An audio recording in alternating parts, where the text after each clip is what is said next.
Good morning, the 5th of December, 2024. Wind farm troubles. It's cold in my house. I don't want to put on the heating. I'll be gone now, and I won't be seen back around the place till about 5 o'clock. And I made a video there on Nissan and Volkswagen and all of that. And I know of the risk of being like Fraser in Dad's Army, a prophet of doom. You know, like, oh, the house coming down, oh, Lord, fall. That is not my sortie at all.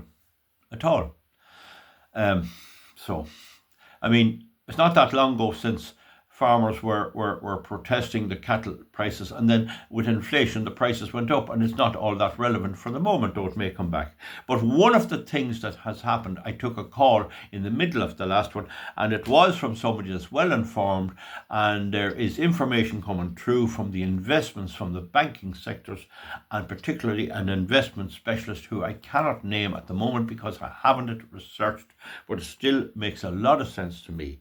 Now, one of the things is that the way the wind farms are a scam, of course, and solar farms are a scam, but the way the wind farms were working was that they were getting finances to build them, including Dublin doctors and others who invested, and once they got them built, they sold them on to national toll roads to other bodies. And when that ran out of steam, which was evidenced by John Lang plc, they had a Glencarbury wind farm in Tipperary, and they said they couldn't make any money. Val Martin, you're looking at him here, did a survey of the financial accounts of 40 wind farms and 2 in Britain, and found they were all bankrupt, and found that the auditors had put it on the bottom of their report that they were being carried by parent companies. The result is high electricity prices, because you have to pay the likes of the ESB and those to keep the wind farms going and to bail them out.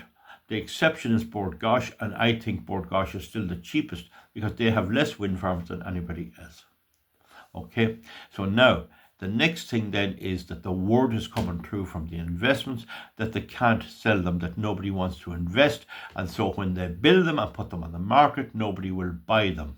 And so the scam artists like Element Power that we drove out from Meath, and BlackRock and Eddie O'Connor's Mainstream, which is in financial difficulties all over America, huge financial difficulties. There's another big one in trouble in Norway.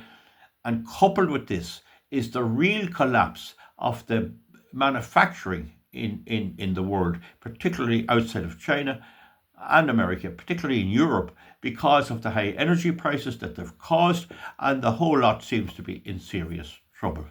I won't say it'll come tumbling down, that's dangerous, but it looks to me like the whole heart, the whole manufacturing, the whole engineering heart of Europe is gone when a crowd of silly women got their hands on the levers of power and went raving on about net zero. In England last week, the last of the coal-fired steel mills shut down in Port Talbot, and Scunthorpe I think is closed as well, so that's shut down. So they've deliberately went on a green escapade, and now the results are coming home.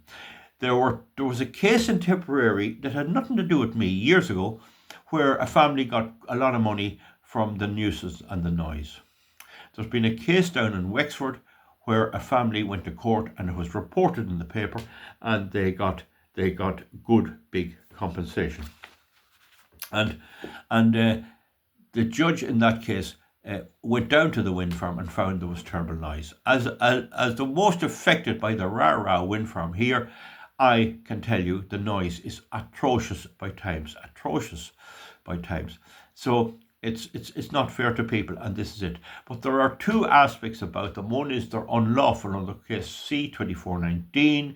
There's a case coming up, Friends of the Irish Environment, C-727 of 22, and it's still awaiting a ruling in the European Court. And I have anyone that comes to me looking for help and advice and is going to court to appeal a wind farm will get the details of 2419, and that means they can't get it through. What they do then is they quietly drop it. They're panicking over this. But it's not only the 2419. I'm one of the few people who will probably challenge the rah here now on the 2419. I want to wait till we get a wee bit better law ready, so that when I put my money in, and I want to make sure that my my financial situation is built around it. I have other things more importantly done. The day will come to tackle them. But I also read in the paper yesterday where the wind farms that are approaching their final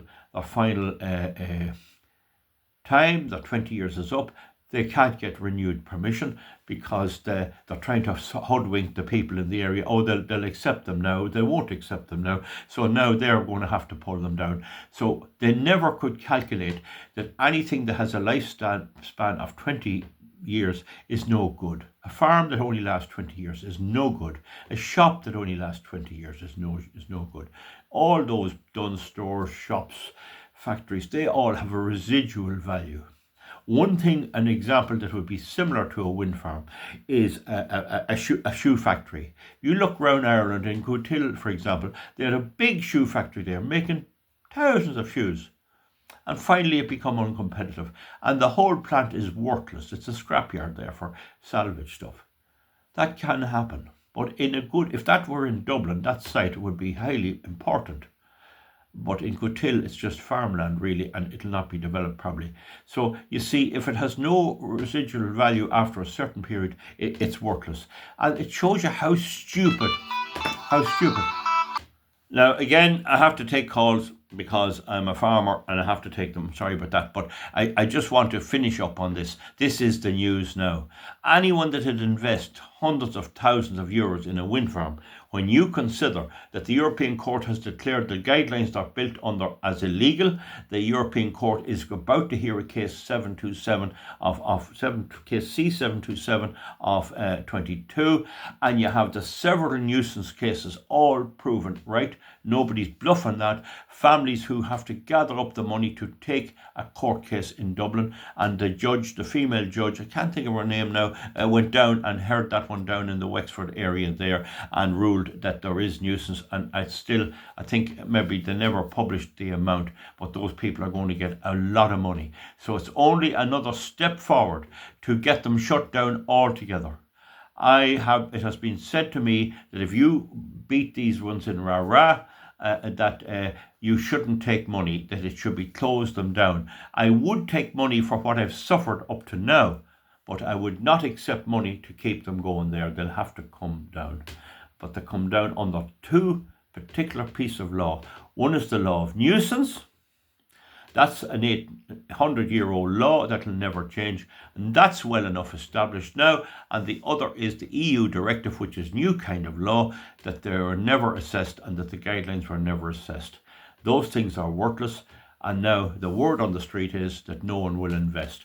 There's a 9-turbine wind farm granted permission in West County Meath, not West Meath, up in the Ballivor area there, and it is supposed to start in March. Now let's see what will happen. Where are they going to get the money? Their policy was always to borrow, build, flog. Borrow, build, sell. Never to run it. There's nearly no example of them running it. And now Greencoat Renewable Power was set up, and it was the last resort. It bought the Joseph Lang wind farm, and then it started to run it. Where is it getting its finances? That is the big question. We know the rest of them get them off the main utility companies. So the ESB, the National Toll Roads, they all bail them out. It's there in their accounts. Okay, folks, that's all I can tell you, and that's good news. I think any wee downturn and any little lack of investment will hit them badly. And then the question is, they're going to have to come up with a lot of money to decommission them. It's going to cost, this one in Rara cost, they say 30 million to build. I'd say it was 28 million anyway, and that all every road has to be ripped up, every gate has to be pulled down, every fence has to be pulled down. And that's not just Irish law. That's European law, and that won't be changing, no matter unless we leave the EU altogether, which is possible, but it's not likely. So that's the law. So they're in one hell of a pickle, and don't forget what's going to happen when the push comes to shove. The companies will fold up their tent and hump off, and the landowners and the farmers will be left with the whole cost. They'll not be able to afford the several million that it'll take to take them down. And what's going to happen to their farms? Well, they're not public liability companies. They're not limited companies. The state probably will have to pull them down. That would be normal. Well, then what will happen then, it'll be like old people in a nursing home. It used to be you could go into a nursing home, leave your farm and your house to your sons and daughters, and the state would pay for them. Now, if you have property, the state can seize the property and take the whole property to pay for your keep. There are people in nursing homes, I know husbands and wives in nursing homes, suffering from various ailments, and they're paying €1,200 a week, 2,400, no, 2,400 euros a month for the two of them, 2,400 euros a month, and that's going on for several years. So their farms and all will go, and that'll be it. So it'll happen that a farmer is they'll probably take the farms off them, leave them with nothing, and the state will probably pull down the wind farms. But the state is highly unlikely to leave the property there for the farmer to own. So they've made a monumental mistake. I tried myself to warn them, but I wasn't listened to. It looks like we're in for doomy times, and my job is to teach you the reality, real, true education, not fake news. The wind farms of Ireland were broke in 2018, and how could they improve since? Well, the price they get is linked to the price of fossil fuel, and that gives them a little help, but then oil prices are well down at the moment, and fuel prices will fall as there comes a depression, or there comes a recession, or even a downturn in Europe and in the world. The price of fuel could go down a bit, and if that goes down, then the price of electricity will go down, and the prices that they get for their feed-in tariffs for the wind farms will also go down. So no matter which way, any which way, they're going to lose, and the devil min them, as to say, the devil go with them, the most menacing, obnoxious things. And the Green Party that had 12 TDs in the last government now only has one, and he only got in by the skin of his teeth. So there's not much greatness, not much win-win for any of them in this scam, the biggest scam, the renewable energy scam ever hoisted on the public. They're net consumers of electricity when measured over a year. And Ireland, the Minister outgoing Eamon Ryan, spent 10 million on 11 big diesel engines lying on the docks in Dublin, and he can't get them across the Westlink Bridge. He can't get them out of there. No bridge can carry them, and 3 power stations that are equipped with diesel engines and and some of them with gas turbines are consuming 56 lorry loads of diesel oil per day. Does it matter to voters? No. But the voters cannot vote their way into profit, no matter what they do. See you back for something else. Good luck. Thank you.